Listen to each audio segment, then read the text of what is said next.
Hello, everyone. This is Helena Hall, and today there are two things I would like to talk about. First, why do people abuse their significant other, and how an abuser isolates you from the people you know and love. There are several reasons why people abuse their significant other. Some grew up in households where abuse took place and then became abusers themselves. Others have a drug addiction and are abusive to their partner. My abuser grew up in a home where his father was abusive to his mother and he witnessed it. His father also had a drug addiction. As an adult, my abuser mimicked his father and became an abuser, and he also has a drug addiction. My abuser had a drug addiction long before I got involved with him. He was using, and I didn't know. I didn't know the signs because this was something that I did not have any experience in. Although the signs were there, and I knew something wasn't right, I just didn't know what.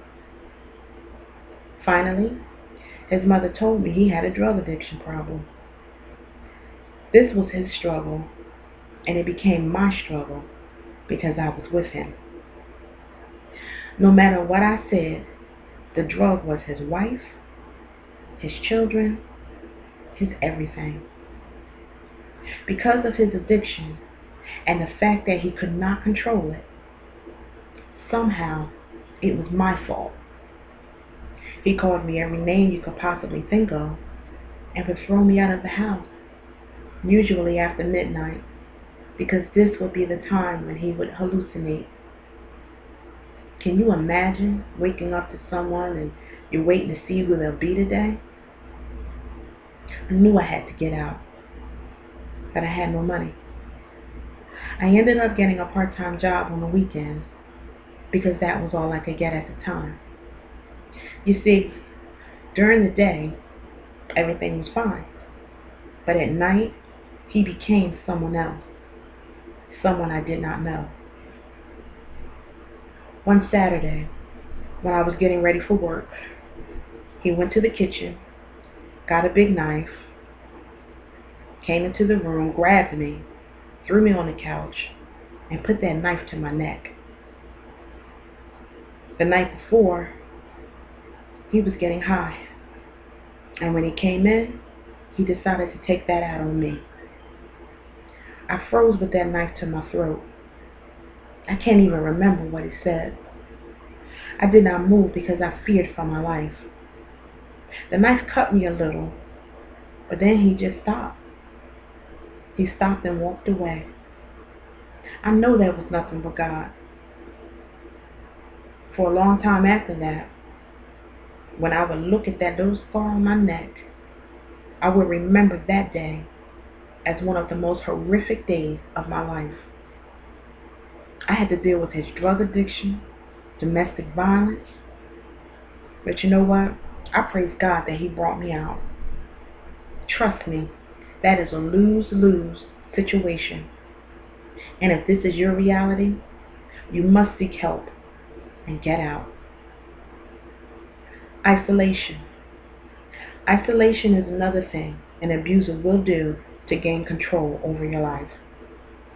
One of the things an abuser will do is to slowly but surely isolate you from family members and friends. They do not do this overnight. They take their time and do this in such a way that you don't even notice it. Over time, you become estranged from family members and friends. This is not healthy, and bells should be going off if the one you are with is doing this. The purpose of isolation is to have you to depend on them and only them. This is the control that they begin to have, and eventually you find that you have fallen into this trap. Some of the ways that they isolate you is to forbid you from having friends. Now this does sound crazy, but somehow they manipulate you, and after a while, you stop talking to your friends. One way to do this is to act like they are jealous over you. If you are talking on the phone, they accuse you of cheating, and then a fight will begin. Jealousy is not attractive at all. It is not up to you to fulfill his or her insecurities.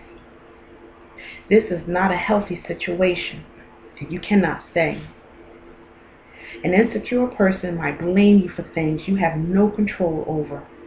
That's when abuse begins. Another way an abuser tries to control you is to restrict your finances. If you are a stay-at-home mom or dad, all of the finances come from the abuser. If he or she controls the money, then they control you. They may even withhold money from you so that you cannot go anywhere. In this event, you have to rely on them, and they use this as a way to show you who is in charge. You can't stay in this situation either. You must understand that by staying, you are not going to change anything about your abuser. My abuser wanted me to be a stay-at-home mom, and that was fine after my child was born. Almost a year after that, we would argue and he would say and do crazy things. That's because, one, he had a drug addiction, and two, there wasn't enough money to feed his family and his addiction. If this is your circumstance, I urge you to seek help.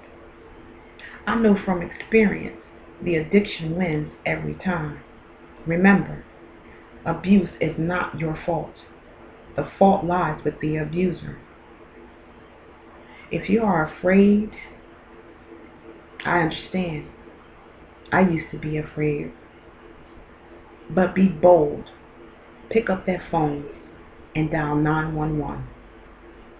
Don't worry about him going to jail. You are trying to survive.